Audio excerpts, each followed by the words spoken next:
Hello guys, good morning, good morning. Nandito kami sa fish market ngayon. Ayan, kukunti lang yung isda ngayon. So, magmamahalan daw ngayon ng isda.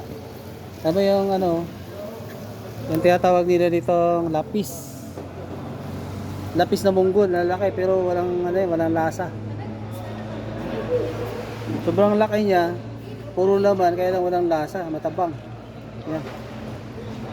Ito, ang ganda ng ang laki ng tuna. Kaya lang, sobrang mahal nito mamaya. So, yan, kukunti lang yung isda.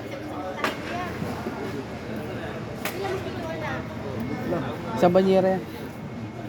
Tigbanyera pala yung bilihan dito, kuya. Siguro nasa 300 plus to 400. Mahal ba aron?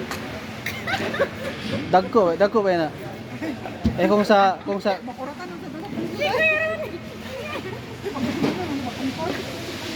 Di kung sa Riyadh Gold 30 per kilo isang piraso 3 kilo yan. Oo, no.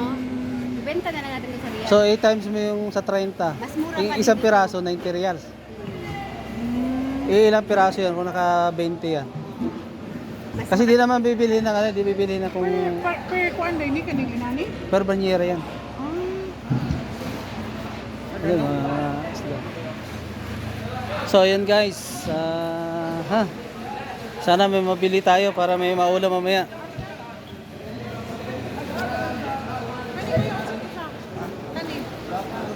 Eh,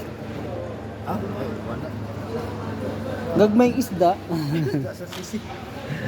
Okay guys, thanks for watching. Bye bye. Love you all. God bless you.